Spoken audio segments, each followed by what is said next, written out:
Hello and welcome back to the port. I'm the Gap Major and this is Wales Weekly. Wales Weekly's weekly news video covering World of Warships Legends in the week past, present and future, along with speculations and channel admin. First of all, starting literally today is Ranked Battles Season 19, which will be running from 7 AM November the 25th till 7 AM November the 29th UTC time. Now, this will feature Tier 7 ships, no aircraft carriers, and a maximum 1 destroyer per team. There are 7 ranks with no leagues, with irrevocable ranks being 7, 6, 3, and 1. Team size of 5, and divisions up to 2 players will be allowed. Maps will be Trident, Neighbours, and Haven.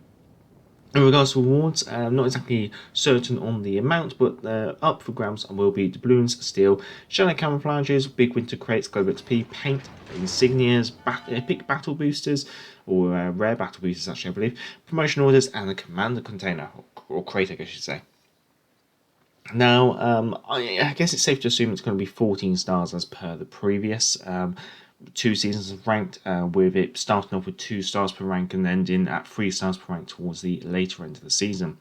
But obviously, you can check out that when you boot up as soon, and see what the actual breakdown is. Now, in regards to the big news, like I should say, shortly before the release of this video will be the official patch notes for the latter half of the November Origin of Wisdom campaign. But this is like a December mini update, and it's being called December Dragon's Breath. Now, obviously, that means the Origin of Wisdom, I should say, campaign will continue for another 3 weeks. So we're about halfway through the campaign, I guess you can say, to get the mains with the Shiriko along the way. However, we're seeing the release of the Pan-Asian Navy, or destroyers, I guess you could say. So first of all, that means there's 2 new destroyer-orientated commanders forthcoming, something that the Pan-Asian destroyer Loyang was lacking, I guess you could say. One thing that you could say is Loyang was potentially on a bit of a back foot because she didn't have Perceptive or Twist and Track in comparison to every other nation in the game. But with the introduction of 2 new commanders for the Pan-Asian Navy, I think that should hopefully be corrected. They are Zheng Bing and Shichang, I believe. Now, they have a unique third row skill, both of them, which will increase the damage to enemy ships' engines and rudders by up to 10%, reduce the detectivity of the torpedoes by 25 meters. However, this will be at the expense of reducing the overall torpedo damage by 10%. Now, their base traits, Zheng Bing, his base trait increases your AP's shell ricochet angle by 8%, and Shichang increases torpedo damage and destroyer concealment by up to 3% for both. Now, when it comes to the Pan-Asian destroyers, they will first of all start off with a Tier 1 cruiser, which is the American cruiser Chester, but I assume probably under a Pan-Asian name, Xi'an, I believe. And then after Tier 1, so Tier 2 up, they will be destroyers. Now, with these destroyers, from Tier 6 and up, I believe, they have access to able to switch their smokescreen to a radar, changing from like a defensive to maybe a slightly aggressive playstyle potentially, although that obviously means that you don't get any cover should you actually engage an enemy DD. So basically you'll be relying on winning that engagement successfully and then disappearing as quickly as you can, because it'd be very much a similar playstyle to, say, the Orkan. And the entire line brings a new mechanic in regards to deep water torpedoes that can only hit ships with deeper drafts, so basically everything but a destroyer. They can inflict heavy damage and great at flooding any holes they can hit. A fact that is offsets the ship's type limitations. So basically, so you won't be able to torpedo destroyers, but if you do get a torpedo hit on a cruiser, battleship, or an aircraft carrier, you've got a good chance of causing the flooding and a good chance of causing a lot of damage. Now, in regards to the Bureau, we will be seeing the USN battleship Montana, and we're also seeing a unique project called Dragon Fleet Project, which will boost all Pan-Asian naval branch, but through the means of, I assume, the commanders and camouflages and things like that. So no minnow, but we'll come back to the minnow later, because they're not really leaving much wiggle room for the minnow after this patch. So, Ranked will be returning with Season 20. This will be featuring Tier 5 ships and be running from December the 9th through to December the 13th. But there's an interesting twist here. It's going to be the first season of Ranked where they will allow an aircraft carrier per team.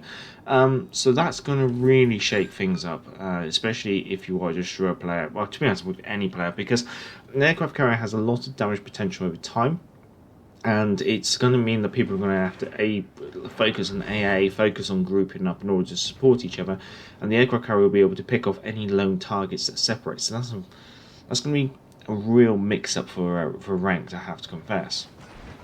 In regards to new ships this patch, we will be seeing the Tier 6 premium French battleship Strasbourg, which is basically the Tier 5 Dunkirk, but obviously up tiers.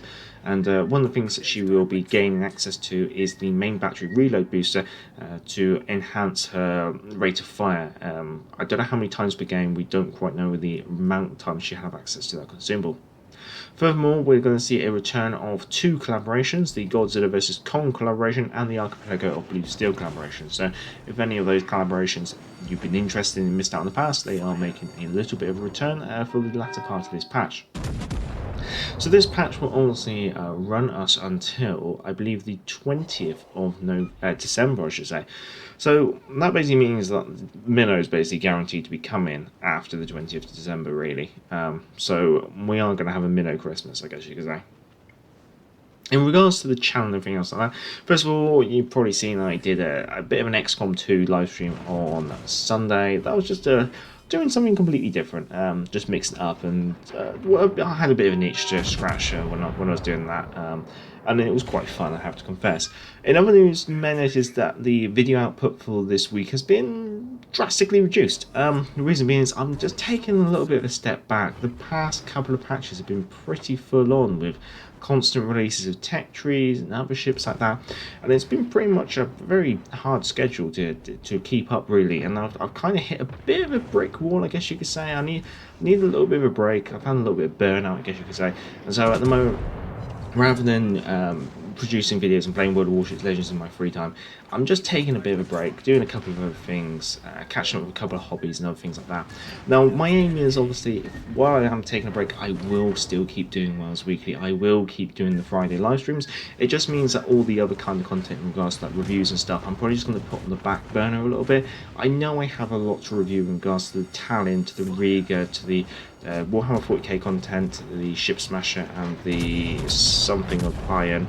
And now with the Pan Asian Destroyers forthcoming as well, that's even more content that's going to be stacking up along with the Strasbourg. So when I was kind of hoping things might start to calm down a little bit and give me room to breathe, they've piled more on, and I don't think I'm going to be able to keep up, as best we put it. Something's going to have to give, and so I'm taking a bit of a break for now, but we'll see how we can get back into swinging again, and see how we go in the future.